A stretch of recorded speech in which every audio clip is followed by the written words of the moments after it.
Agora a gente sabe que o Brasil é um dos países que mais tem diagnósticos de depressão e ansiedade. Quais que são os sinais de que o paciente precisa começar a ter, né, para fazer um tratamento, para procurar um médico, para fazer um tratamento psiquiátrico? Olha, ansiedade é um sintoma da vida, né? Não há um dia que a gente passe sem ter um pingo de ansiedade por algum motivo. Da mesma forma, depressão não é tristeza. Tristeza é uma coisa comum da vida diante das adversidades, dos reveses e das notícias ruins e comoventes que nós temos.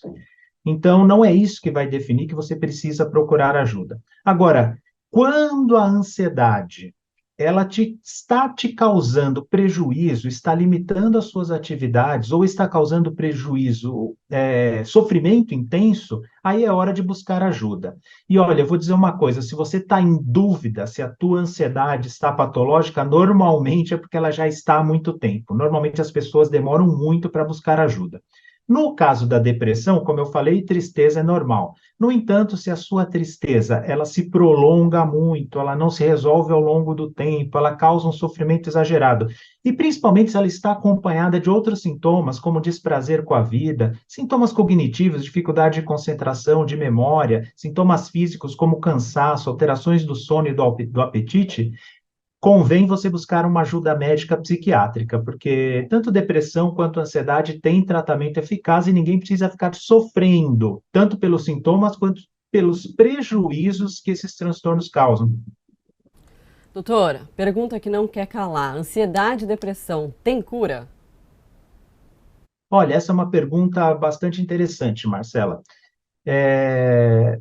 Quando a gente fala em cura em medicina, é o seguinte: você ficou livre da doença e a chance de você voltar a ter a doença é igual a de qualquer outra pessoa. Isso normalmente não acontece em psiquiatria, porque a chance de uma pessoa, por exemplo, ter depressão ao longo da vida é em torno de 16 a 18%. Se a pessoa já teve uma vez depressão, a chance dela voltar a ter é 50%. Então, como eu falei, os sintomas, os transtornos psiquiátricos, de maneira geral, eles têm sempre um potencial para voltar. Então, a gente não fala em cura para depressão e ansiedade, porque cura dá essa impressão que ela não vai mais voltar ou que a chance de voltar é a mesma de qualquer outra pessoa. Isso normalmente não acontece. Mas o importante, Marcela, é apesar da gente não falar em cura definitiva, há tratamento eficaz quando ela aparece. Então, eu estimulo todas as pessoas a buscarem tratamento para não ficar sofrendo, né?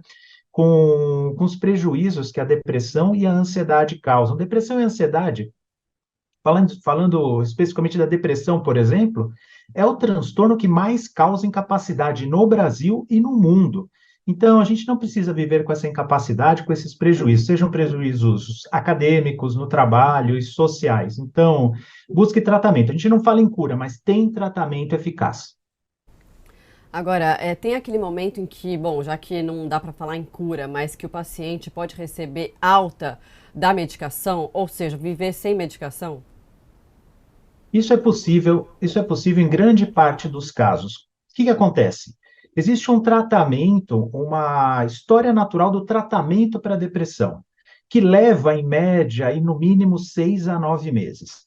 Depois disso, dependendo do caso, o paciente pode ter uma alta. E aí a orientação é: fique atento, se os sintomas começarem a voltar, você volta aqui para a gente ver se é necessário retomar o tratamento.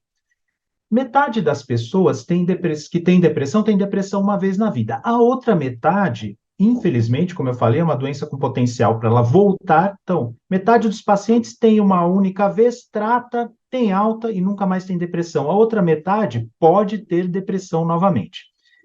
Há alguns casos em que, Marcela, que a gente prolonga mais o tratamento. Por exemplo, pessoa que já teve mais de 3 episódios, aquela pessoa que quando para o antidepressivo os sintomas voltam, aquele caso que foi muito grave, a gente não quer correr o risco dos sintomas voltarem, a gente prolonga um pouco o tratamento. Vai muito da história do paciente também, como eu falei, se o paciente já teve muitos episódios no passado, a gente tende a manter a medicação por mais tempo. Em idosos, a gente mantém a medicação por mais tempo.